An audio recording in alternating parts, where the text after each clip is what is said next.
Queridos irmãos e irmãs, este é o dia que o Senhor fez para nós. Aleluia! Algumas reflexões sobre a liturgia de hoje. Jesus continua manifestando-se ressuscitado para os seus discípulos. Veja que o Evangelho de João diz que esta é a terceira vez que Jesus se manifesta ressuscitado. Somente para os seus discípulos. E aqui nem sequer estavam todos juntos. Eram apenas 7. Jesus aparece na beira do mar, eles tinham pescado a noite inteira.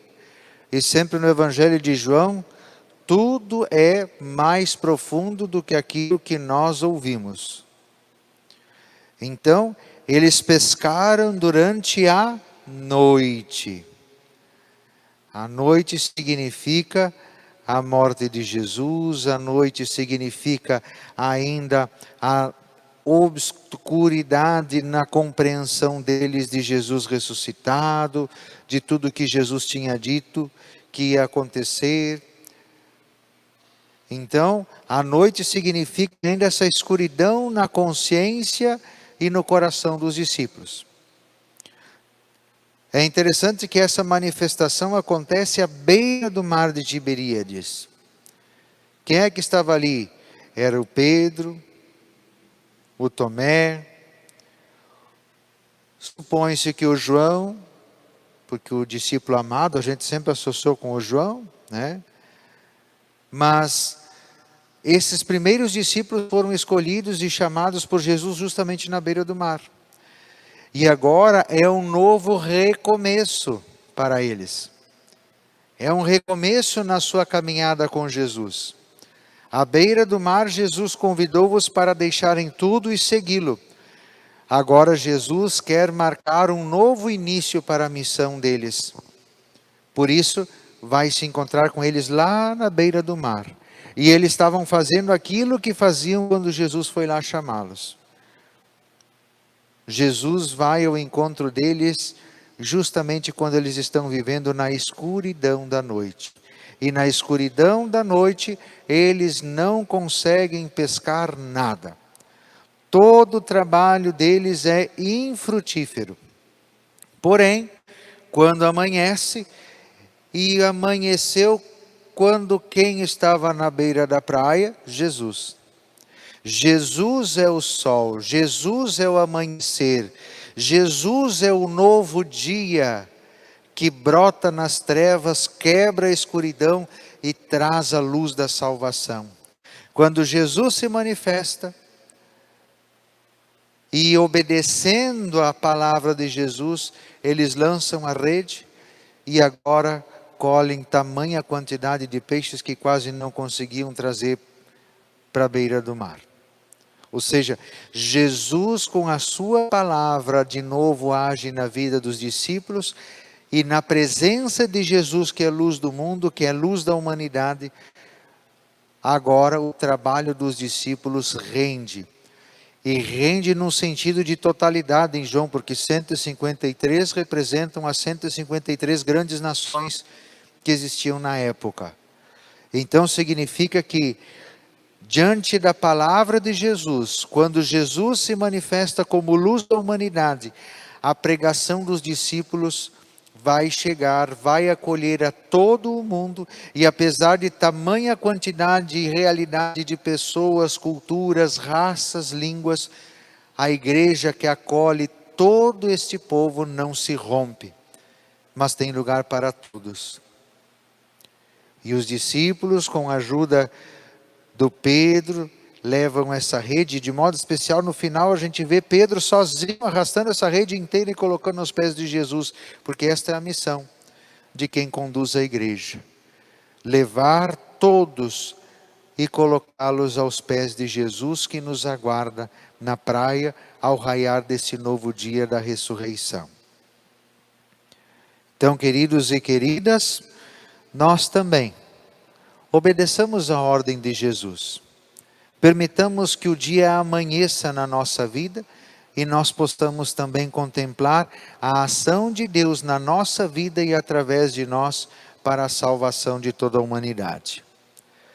Obedecendo a esse mesmo mandato recebido nessa missão, nós olhamos para a primeira leitura, aonde Pedro, de novo, está sendo ele e João agora criticados por fazerem o bem.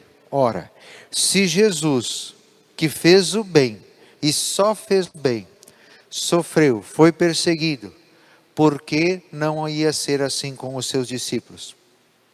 E já eles começam a experimentar bem no comecinho. Imagina, isso foi as primeiras pregações deles. Foi o primeiro milagre que aconteceu através deles, da pregação deles.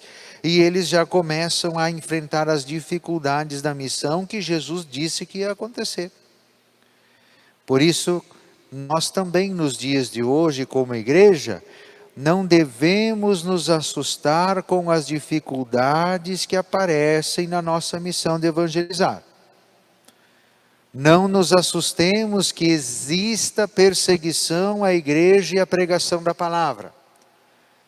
Não nos assustemos que exista privação de nós podermos livremente viver e celebrar nossa fé. Agora, assim como os discípulos, nós também não podemos permitir que a palavra deixe de ser anunciada. Se somos presos aqui, anunciamos lá. Se lá somos perseguidos, continuamos acolá. A igreja, ao longo de toda a sua história, graças a Deus, sempre soube se reinventar. E ao longo de 2000 anos, passou por tudo, pela perseguição dos romanos, depois entrou no Império Romano, saiu do Império Romano, passou pela Idade Média, passou por todas as situações do mundo que apareceram, passou por comunismo, passou pelo totalitarismo, passou pelo monarquismo, passou por tudo isso aí. E a igreja sempre conseguiu se adaptar e sobreviver. Portanto, hoje nós, como discípulos fiéis de Jesus, somos chamados a nos reinventar como igreja, para que a palavra jamais pare de ser anunciada. E assim como Pedro, temos que ter a coragem de dizer assim: nós fazemos isso em nome de Jesus que vocês mataram, que vocês crucificaram. Esse Jesus que tentam segurar, que tentam trancar, que tentam esconder, não adianta. Nós vamos continuar até o fim anunciando, porque essa é a missão que nós recebemos. Então, queridos e queridas, como discípulos que somos, permaneçamos fiéis à pregação da palavra de Deus e à vivência da nossa fé. É permanecendo firmes, constantes, que nós também vamos alcançar, ao fim da nossa jornada, também a recompensa eterna. Lembremos que nós não estamos nos edificando em cima de qualquer coisa. Nós estamos nos edificando em cima da pedra que os pedreiros rejeitaram e que se tornou a pedra angular, como foi cantado no Salmo. Não é em cima de qualquer ideologia que nós estamos fundamentados. Não é em cima de qualquer sistema econômico e político. Nós estamos fundamentados em cima de Jesus Cristo. Ele é a pedra. Ele é a pedra fundamental, a pedra angular, que é colocada como alinhamento para toda a base da construção. É sobre ele que nós estamos edificando. E se Jesus continua sendo colocado em segundo plano, e se a vida em Cristo continua sendo considerada algo não fundamental, não essencial, não permitamos que isto nos tire de cima desta pedra, deste fundamento. Porque se Jesus foi rejeitado pelos pedreiros lá no começo da pregação, não é de se admirar que hoje ainda aqueles que constroem a sociedade também queiram rejeitar a pedra angular e que sustenta e que mantém toda a sociedade. Então rezemos, sejamos intercessores, e a certeza está em que nós estamos celebrando a vitória de Cristo sobre a morte, que era o maior inimigo que poderia existir. E se Jesus venceu o maior inimigo que poderia existir, os outros inimigos Jesus vence com muito mais facilidade. Portanto, nossa fidelidade, nossa alegria, nossa perseverança está na fé em nosso Senhor Jesus Cristo. Louvado seja nosso Senhor Jesus Cristo, para sempre seja louvado.